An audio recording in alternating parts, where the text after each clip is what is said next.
ओम नमो भगवते वासुदेवाय नमः। जय श्री कृष्णा, राधे राधे। प्रिय भक्तजनों, आज हम सब गुरुवार व्रत कथा को बड़े ही श्रद्धा भाव के साथ श्रवण करेंगे। बृहस्पतिवार का दिन भगवान विष्णु को समर्पित है। कहते हैं कि जो व्यक्ति हर गुरुवार भगवान विष्णु की पूजा करता है और गुरुवार की कथा सुनता है, गुरु बृहस्पति की और भगवान विष्णु की कृपा से उनकी सभी परेशानियां दूर हो जाती हैं। जो व्यक्ति श्रद्धा भाव के साथ गुरुवार की कथा कहता है और सुनता है या सुनाता है, उसकी गरीबी और कष्ट को भगवान विष्णु दूर कर देते हैं। जीवन में सुख समृद्धि के लिए गुरुवार के दिन आप भी इस गुरुवार व्रत को जरूर श्रवण करें। श्री हरि के चरणों का ध्यान करते हुए कथा को श्रवण करते हैं। भारतवर्ष में एक प्रतापी और दानी राजा राज्य करता था। वह नित्य गरीबों और ब्राह्मणों की सहायता करता था। यह बात उसकी रानी को बिल्कुल भी अच्छी नहीं लगती थी। वह न ही गरीबों को दान देती, न ही भगवान का पूजन करती थी और राजा को भी ऐसा दान देने से मना किया करती थी। एक दिन राजा शिकार खेलने वन को गए हुए थे तो रानी महल में अकेली थी। उसी समय बृहस्पति देव साधु भेष में राजा के महल में भिक्षा के लिए गए और भिक्षा मांगी तो रानी भिक्षा देने से इनकार किया और कहा, हे साधु महाराज, मैं तो दान पुण्य से बिल्कुल भी तंग आ गई हूँ। मेरा पति सारा धन लुटाते रहते हैं। मेरी इच्छा है कि हमारा धन नष्ट हो जाए और फिर न रहेगा बांस और न बजेगी बांसुरी। साधु ने कहा, हे देवी, तुम तो बड़ी ही विचित्र हो। धन संतान तो सभी चाहते हैं, पुत्र और लक्ष्मी तो पापी के घर भी होने चाहिए। यदि तुम्हारे पास अधिक धन है तो भूखों को भोजन दो, प्यासों के लिए प्याऊ बनवाओ, मुसाफिरों के लिए धर्मशाला खुलवाओ। जो निर्धन अपनी कुमारी कन्याओं का विवाह नहीं कर सकते हैं, उनका विवाह करवा दो। ऐसा और कई काम हैं जिनके करने से तुम्हारा यश इस लोक और परलोक में फैलेगा। परंतु रानी पर उपदेश का कोई प्रभाव न पड़ा। वह बोली, हे महाराज, आप मुझे कुछ न समझाएं। मैं ऐसा धन नहीं चाहती हूँ जो हर जगह बांटती फिरूं। साधु ने उत्तर दिया, यदि तुम्हारी ऐसी इच्छा है तो तथा अस्तु। तुम ऐसा करना कि बृहस्पतिवार को घर को गोबर से लिपना, पीली मिट्टी से अपना सिर धोकर स्नान करना, भट्टी चढ़ाकर कपड़े धोना। ऐसा करने से आपका समस्त धन नष्ट हो जाएगा। इतना कहकर वह साधु महाराज वहां से अंतर्ध्यान हो गए। साधु के अनुसार कई बातों को पूरा करते हुए रानी को केवल 3 बृहस्पतिवार ही बीते थे कि उसकी समस्त धन संपत्ति नष्ट हो गई। भोजन के लिए राजा का परिवार तरसने लगा। तब एक दिन राजा ने रानी से बोला कि हे रानी, तुम यहीं रहो, मैं दूसरे देश को जाता हूँ, क्योंकि यहाँ पर सभी लोग मुझे जानते हैं, इसलिए मैं कोई छोटा कार्य नहीं कर सकता। ऐसा कहकर राजा प्रदेश चला गया। वहाँ वह जंगल से लकड़ी काट कर लाता और शहर में बेचता। इस तरह वह अपना जीवन व्यतीत करने लगा। इधर राजा के परदेसी जाते ही रानी और दासी दुखी रहने लगी। एक बार जब रानी और दासी को 7 दिन तक बिना भोजन के रहना पड़ा तो रानी ने अपनी दासी से कहा कि हे दासी, पास ही के नगर में मेरी बहन रहती है, वह बड़ी ही धन्यवान है, तो उसके पास जा और कुछ ले आ ताकि थोड़ी बहुत गुजर बसर हो जाए। दासी रानी की बहन के पास गई। उस दिन गुरुवार का दिन था। रानी की बहन उस समय बृहस्पतिवार की व्रत कथा सुन रही थी। दासी ने रानी की बहन को अपनी रानी का संदेश दिया, लेकिन रानी की बड़ी बहन ना तो कोई उत्तर दिया और ना ही वह उठी। जब दासी को रानी की बहन से कोई उत्तर न मिला तो वह बहुत दुखी हुई और उसे क्रोध भी आया। दासी ने वापस आकर रानी को सारी बात बता दी। यह सुनकर रानी ने अपने भाग्य को कोसा। उधर रानी की बहन ने सोचा कि मेरी बहन की दासी आई थी, परंतु मैं उससे नहीं बोली, इससे वह बहुत दुखी हुई होगी।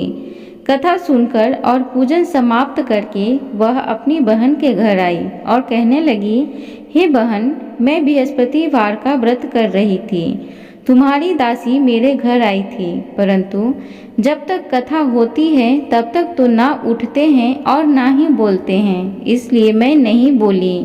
कहो बहन, क्यों गई थी?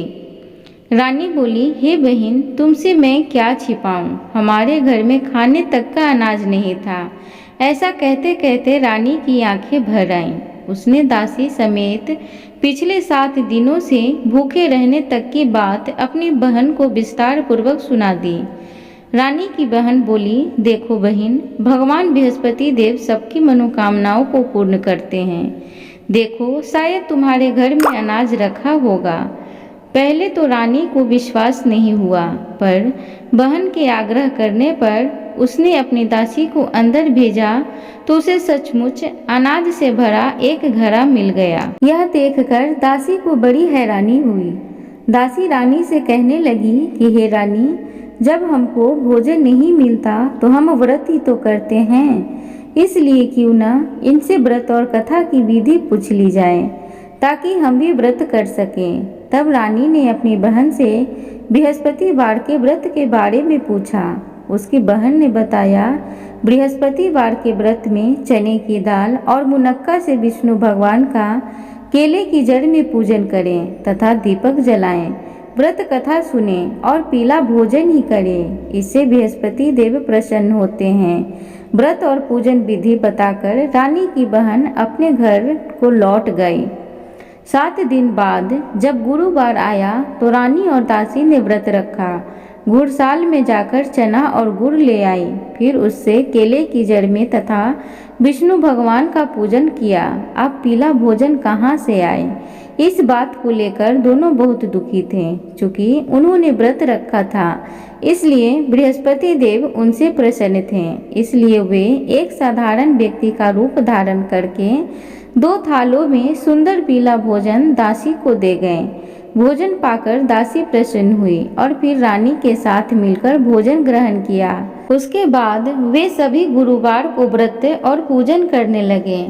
बृहस्पति भगवान की कृपा से उसके पास फिर से धन संपत्ति आ गई, परंतु रानी फिर से पहले की तरह आलस्य करने लगी। तब दासी बोली, देखो रानी, तुम पहले भी इसी प्रकार आलस्य करती थी। तुम्हें धन रखने में कष्ट होता था, इस कारण सभी धन नष्ट हो गया, और अब जब भगवान बृहस्पति की कृपा से धन मिलता है तो तुम्हें फिर से आलस्य होता है।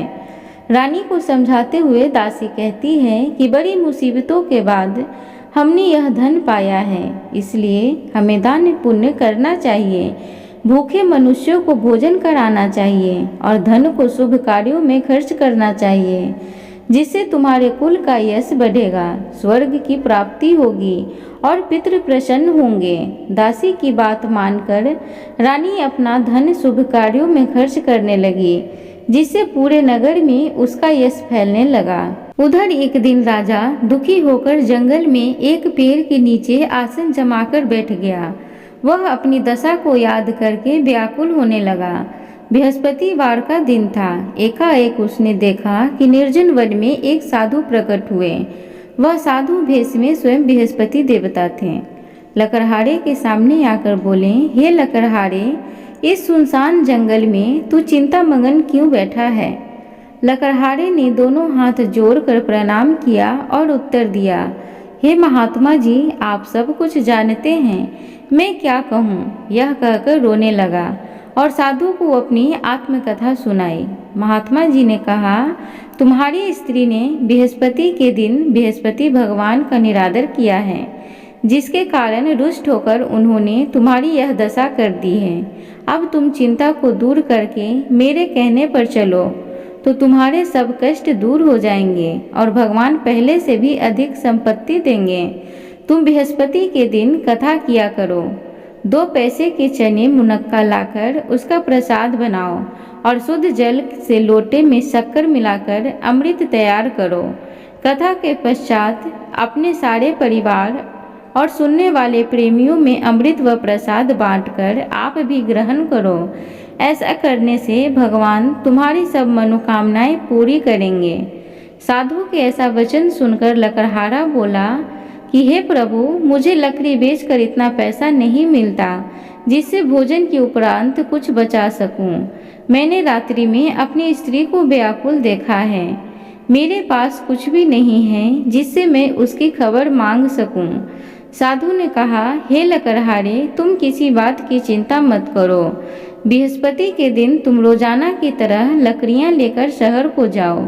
तुमको रोज से दुगना धन प्राप्त होगा, जिससे तुम भली भांति भोजन कर लोगे तथा बृहस्पति देव की पूजा का सामान भी आ जाएगा। इतना कहकर साधु महाराज अंतर ध्यान हो गए। धीरे धीरे समय व्यतीत होने पर फिर वही बृहस्पतिवार का दिन आया। लकड़हारा जंगल से लकड़ी काटकर किसी शहर में बेचने गया। उसे उस दिन और दिन से अधिक पैसा मिला। राजा ने चना गुड़ आदि लाकर गुरुवार का व्रत किया। उस दिन से उसके सभी कलेश दूर हुए। परंतु जब दोबारा गुरुवार का दिन आया तो बृहस्पतिवार का व्रत करना भूल गया। इस कारण बृहस्पति भगवान नाराज हो गए। उस दिन उस नगर के राजा ने विशाल यज्ञ का आयोजन किया तथा शहर में यह घोषणा करा दी कि कोई भी मनुष्य अपने घर में भोजन न बनावे, न आग जलावे। समस्त जनता मेरे यहाँ भोजन करने आवे। इस आज्ञा को जो न मानेगा उसे फांसी की सजा दी जाएगी। इस तरह की घोषणा संपूर्ण नगर में करवा दी गई। राजा की आज्ञा अनुसार शहर के सभी लोग भोजन करने गए, लेकिन लकड़हारा कुछ देर से पहुंचा। इसलिए राजा उसको अपने साथ घर लिवा ले गए और ले जाकर भोजन करा रहे थे तो रानी की दृष्टि उसी खूंटी पर पड़ी जिस पर उसका हार लटका हुआ था। वह वहां पर दिखाई नहीं दिया। रानी ने निश्चय किया कि मेरा हार इस मनुष्य ने चुरा लिया है। उसी समय सिपाहियों को बुलाकर उसको कारागार में डलवा दिया। जब लकड़हारा कारागार में पड़ गया और बहुत दुखी होकर विचार करने लगा कि न जाने कौन से पूर्व जन्म के कर्म से मुझे यह दुख प्राप्त हुआ है, और उसी साधु को याद करने लगा जो कि जंगल में मिला था। उसी समय तत्काल बृहस्पति देव साधु के रूप में प्रकट हुए और उसकी दशा को देखकर कहने लगे कि अरे मूर्ख, तूने बृहस्पति देव की कथा नहीं करी, इस कारण तुझे दुख प्राप्त हुआ है। अब चिंता मत कर। बृहस्पतिवार के दिन कारागार के दरवाजे पर 4 पैसे पड़े मिलेंगे। उनसे तू बृहस्पति देव की पूजा करना, तेरे सभी कष्ट दूर हो जाएंगे। बृहस्पति के दिन उसे 4 पैसे मिले। लकड़हारे ने कथा कही। उसी रात्रि को बृहस्पति देव ने उस नगर के राजा को स्वप्न में कहा, हे राजा, तूने जिस आदमी को कारागार में बंद कर दिया है वह निर्दोष है, वह राजा है, उसे छोड़ देना। रानी का हार उसी खूंटी पर लटका है। अगर तू ऐसा नहीं करेगा तो मैं तेरे राज्य को नष्ट कर दूंगा। इस तरह रात्रि के स्वप्न को देखकर राजा प्रातःकाल उठा और खूंटी पर हार देखकर लकड़हारे को बुलाकर क्षमा मांगी तथा लकड़हारे को योग्य सुंदर वस्त्र आभूषण देकर विदा कर दिया। बृहस्पति देव की आज्ञा अनुसार लकड़हारा अपने नगर को चल दिया। राजा जब अपने नगर के निकट पहुंचा तो उसे बड़ा आश्चर्य हुआ। नगर में पहले से अधिक बाग, तालाब, कुएं तथा बहुत से सुंदर मंदिर आदि बन गई हैं। राजा ने पूछा, यह किसका बाग और धर्मशाला है? तब नगर के सब लोग कहने लगे कि यह रानी और दासी का है। तो राजा को बड़ा ही आश्चर्य हुआ और गुस्सा भी आया। जब रानी ने यह खबर सुनी कि राजा आ रहे हैं तो उन्होंने दासी से कहा कि हे दासी, देख, राजा हमको कितनी बुरी हालत में छोड़कर गए थे। हमारी ऐसी हालत देखकर वह लौट न जाए, इसलिए तू दरवाजे पर खड़ी हो जा। आज्ञा अनुसार दासी दरवाजे पर खड़ी हो गई। राजा आए तो उन्हें अपने साथ लिवा लाई। तब राजा ने क्रोध करके अपनी रानी से पूछा कि यह धन तुम्हें कैसे प्राप्त हुआ है? तब उन्होंने कहा, हमें यह सब धन बृहस्पति देव के इस व्रत के प्रभाव से प्राप्त हुआ है। राजा ने निश्चय किया कि 7 रोज बाद तो सभी बृहस्पति देव का पूजन करते हैं, परंतु मैं प्रतिदिन दिन में 3 बार कहानी तथा रोज व्रत किया करूँगा। अब हर समय राजा के दुपट्टे में चने की दाल बंधी रहती तथा दिन में 3 बार कहानी कहता। एक रोज राजा ने विचार किया कि चलो अपनी बहन के यहाँ से हो आवें। इस तरह निश्चय कर राजा घोड़े पर सवार होकर अपनी बहन के यहाँ को चलने लगा। मार्ग में उसने देखा कि कुछ आदमी एक मुर्दे को लिए जा रहे हैं। उन्हें रोककर राजा कहने लगा, अरे भाइयों, मेरी बृहस्पति देव की कथा सुन लो। वे बोले, लो, हमारा तो आदमी मर गया है, इसको अपनी कथा की पड़ी है। परंतु कुछ आदमी बोले, अच्छा कहो, हम तुम्हारी कथा भी सुनेंगे। राजा ने दाल निकाली और जब कथा आधी हुई थी कि मुर्दा हिलने लग गया, और जब कथा समाप्त हो गई तो राम राम करके मनुष्य उठकर खड़ा हो गया। आगे मार्ग में उसे एक किसान खेत में हल चलाता मिला। राजा ने उसे देखा और उससे बोले, अरे भैया, तुम मेरी बृहस्पतिवार की कथा सुन लो। किसान बोला, जब तक मैं तेरी कथा सुनूंगा तब तक 4 हरैया जोत लूंगा। जा अपनी कथा किसी और को सुनाना। इस तरह राजा आगे चलने लगा। राजा के हटते ही बैल पछाड़ खाकर गिर गया तथा किसान के पेट में बड़े जोर का दर्द होने लगा। उस समय उसकी माँ रोटी लेकर आई। उसने जब यह देखा तो अपने पुत्र से सब हाल पूछा और बेटे ने सभी हाल कह दिया। तो बुढ़िया दौड़ी दौड़ी उस घुड़सवार के पास गई और उससे बोली कि मैं तेरी कथा सुनूंगी, तू अपनी कथा मेरे खेत पर चलकर ही कहना। राजा ने बुढ़िया के खेत पर जाकर कथा कही, जिसके सुनते ही वह बैल उठकर खड़ा हुआ और किसान के पेट का दर्द भी बंद हो गया। राजा अपनी बहन के घर पहुंचा। बहन ने भाई की खूब मेहमानी की। दूसरे रोज प्रातःकाल राजा जगा तो वह देखने लगा कि सब लोग भोजन कर रहे हैं। राजा ने अपनी बहन से कहा कि ऐसा कोई मनुष्य है जिसने भोजन नहीं किया हो, मेरी बृहस्पतिवार की कथा सुन ले। बहन बोली, हे भैया, यह देश ऐसा ही है कि पहले यहाँ लोग भोजन करते हैं, बाद में अन्य काम करते हैं। अगर कोई पड़ोस में है तो मैं देखाऊं। वह ऐसा कहकर देखने चली गई, परंतु उसे कोई ऐसा व्यक्ति नहीं मिला जिसने भोजन न किया हो। अतः वह एक कुम्हार के घर गई जिसका लड़का बीमार था। उसे मालूम हुआ कि उनके यहाँ 3 रोज से किसी ने भोजन नहीं किया है। रानी ने अपने भाई की कथा सुनने के लिए कुम्हार से कहा। वह तैयार हो गया। राजा ने जाकर बृहस्पतिवार की कथा कही, जिसको सुनकर उसका लड़का ठीक हो गया। अब तो राजा की प्रशंसा होने लगी। एक रोज राजा ने अपनी बहन से कहा कि हे बहन, हम अपने घर को जाएंगे, तुम भी तैयार हो जाओ। राजा की बहन ने अपनी सास से कहा। सास ने कहा, हाँ चली जा, परंतु अपने लड़कों को मत ले जाना, क्योंकि तेरे भाई के कोई औलाद नहीं है। बहन ने अपने भैया से कहा, हे भैया, मैं तो चलूंगी पर कोई बालक नहीं जाएगा। राजा बोला, जब कोई बालक नहीं चलेगा तब तुम ही क्या करोगी चल के। बड़ी दुखी मन से राजा अपने नगर को लौट आया। राजा ने अपनी रानी से कहा कि हम निर्वंशी हैं, हमारा मुख देखने का धर्म नहीं है और कुछ भोजन आदि नहीं किया। रानी बोली, हे प्रभु, बृहस्पति देव ने हमें सब कुछ दिया है, वह हमें औलाद भी अवश्य देंगे। उसी रात को बृहस्पति देव ने राजा से स्वप्न में कहा, हे राजा, उठ, सभी सोच त्याग दे, तेरी रानी गर्भ से है। राजा को यह बात सुनकर बड़ी खुशी हुई। 9वें महीने में उसके गर्भ से एक सुंदर पुत्र पैदा हुआ। तब राजा बोला, हे रानी, स्त्री बिना भोजन के रह सकती है, पर बिना कहे नहीं रह सकती। जब मेरी बहन आवे तुम उससे कुछ मत कहना। रानी ने सुनकर हाँ कर दिया। जब राजा की बहन ने यह शुभ समाचार सुना तो वह बहुत खुश हुई तथा बधाई लेकर अपने भाई के यहाँ आई। तभी रानी ने कहा, घोड़ा चढ़कर तो आई नहीं, गधा चढ़ी आई। राजा की बहन बोली, भाभी, मैं इस प्रकार न कहती तो तुम्हें औलाद कैसे मिलता।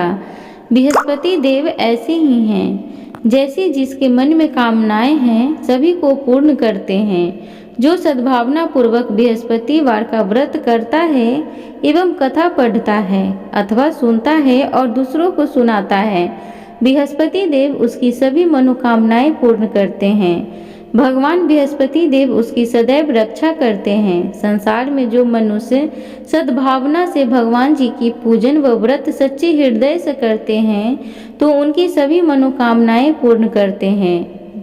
जैसे सच्ची भावना से रानी और राजा ने उनकी कथा का गुणगान किया तो उनकी सभी इच्छाएं बृहस्पति देव जी ने पूर्ण की थी। इसलिए पूर्ण कथा सुनने के बाद प्रसाद लेकर जाना चाहिए। हृदय से उनका मनन करते हुए जयकारा बोलना चाहिए। बोलो बृहस्पति देव की जय, भगवान विष्णु की जय। प्रिय भक्तगण, एक अन्य कथा के अनुसार प्राचीन काल में एक ब्राह्मण रहता था।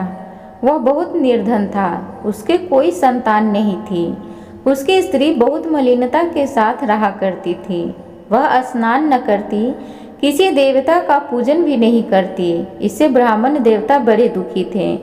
बेचारे बहुत कुछ कहते किंतु उसका कुछ परिणाम न निकला। भगवान की कृपा से ब्राह्मण की स्त्री के कन्या रूपी रत्न पैदा हुआ।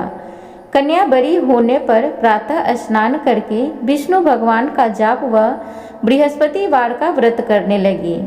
अपने पूजन पाठ को समाप्त करके विद्यालय जाती तो अपनी मुट्ठी में जौ भर के ले जाती और पाठशाला मार्ग में डालती जाती। तब ये जौ स्वर्ण के हो जाते। लौटते समय उनको बीनकर घर ले आती। एक दिन वह बालिका सूप में उस सोने के जौ को फटककर साफ कर रही थी कि उसके पिता ने देख लिया और कहा, हे बेटी, सोने के जौ के लिए सोने का सूप होना चाहिए। दूसरे दिन बृहस्पतिवार था। इस कन्या ने व्रत रखा और बृहस्पति देव से प्रार्थना करके कहा, मैंने आपकी पूजा सच्चे मन से की हो तो मेरे लिए सोने का सूप दे दो। बृहस्पति देव ने उसकी प्रार्थना स्वीकार कर ली। रोजाना की तरह वह कन्या जौ फैलाती हुई जाने लगी। जब लौटकर जौ बीन रही थी तो उसे बृहस्पति देव की कृपा से सोने का सूप मिला। उसे वह घर ले आई और उसमें जौ साफ करने लगी, परंतु उसकी माँ का वही ढंग रहा। एक दिन की बात है, वह कन्या सोने के सूप में जौ साफ कर रही थी। उस समय उस शहर का राजपुत्र वहां से होकर निकला। इस कन्या के रूप और कार्य को देखकर मोहित हो गया तथा अपने घर जाकर भोजन तथा जल त्याग कर उदास होकर लेट गया। राजा को इस बात का पता लगा तो वह अपने प्रधानमंत्री के साथ उसके पास गए और बोले, हे बेटा, तुम्हें किस बात का कष्ट है? किसी ने अपमान किया है अथवा और कारण हो सो कहो, मैं वही कार्य करूँगा जिससे तुम्हें प्रसन्नता हो। अपने पिता की राजकुमार ने बातें सुनी तो वह बोला, मुझे आपकी कृपा से किसी बात का दुख नहीं है और किसी ने मेरा अपमान भी नहीं किया है, परंतु मैं उस लड़की से विवाह करना चाहता हूँ जो सोने के सूप में जौ साफ कर रही थी। यह सुनकर राजा आश्चर्य में पड़ा और बोला, हे बेटा, इस तरह की कन्या का पता तुम ही लगाओ, मैं उसके साथ तेरा विवाह अवश्य ही कर दूंगा। राजकुमार ने उस लड़की की घर का पता बतलाया। तब मंत्री उस लड़की के घर गए और ब्राह्मण देवता को सभी हाल बतलाया। ब्राह्मण देवता राजकुमार के साथ अपनी कन्या का विवाह करने के लिए तैयार हो गए तथा विधि विधान के अनुसार ब्राह्मण की कन्या का विवाह राजकुमार के साथ हो गया। कन्या के घर से जाते ही पहले की भांति उस ब्राह्मण देवता के घर में गरीबी का निवास हो गया। अब भोजन के लिए भी अन्न बड़ी मुश्किल से मिलता था। एक दिन दुखी होकर ब्राह्मण देवता अपनी पुत्री के पास गए। बेटी ने पिता की दुखी अवस्था को देखकर अपनी माँ का हाल पूछा। तब ब्राह्मण ने सभी हाल कहा। कन्या ने बहुत सा धन देकर अपने पिता को विदा कर दिया। इस तरह ब्राह्मण का कुछ समय सुखपूर्वक व्यतीत हुआ। कुछ दिन बाद फिर वही हाल हो गया। ब्राह्मण फिर अपनी कन्या के यहाँ गया और सारा हाल कहा तो लड़की बोली, हे पिताजी, आप माता जी को यहाँ लिवा लाओ, मैं उसे विधि बता दूंगी जिससे गरीबी दूर हो जाए। वह ब्राह्मण देवता अपनी स्त्री को साथ लेकर पहुँचे तो अपनी माँ को समझाने लगी, हे माँ, तुम प्रातःकाल प्रथम स्नान आदि करके विष्णु भगवान का पूजन करो तो सब दरिद्रता दूर हो जाएगी। परंतु उसकी माँ ने एक भी बात नहीं मानी और प्रातःकाल उठकर अपनी पुत्री के बच्चों का जूठन को खा लिया। इससे उसकी पुत्री को बहुत गुस्सा आया और एक रात को कोठरी से सभी सामान निकाल दिया और अपनी माँ को उसमें बंद कर दिया। प्रातःकाल उसे निकाला तथा स्नान आदि करा के पाठ करवाया तो उसकी माँ की बुद्धि ठीक हो गई और फिर प्रत्येक बृहस्पतिवार को व्रत रखने लगी। इस व्रत के प्रभाव से उसके माँ बाप बहुत ही धन्यवान और पुत्रवान हो गए और बृहस्पति देव के प्रभाव से इस लोक में सुख भोग कर स्वर्ग को प्राप्त हुए। सब बोलो विष्णु भगवान की जय, बोलो बृहस्पति देव की जय। प्रिय भक्तगण, आप सबसे उम्मीद करूंगी आज की बृहस्पति देव की कथा आप सबको अच्छी लगी हो, तो कृपया चैनल को जरूर से जरूर सब्सक्राइब करें, वीडियो को लाइक करें, कमेंट बॉक्स में हरि नाम का जयकारा जरूर लगाएं। धन्यवाद।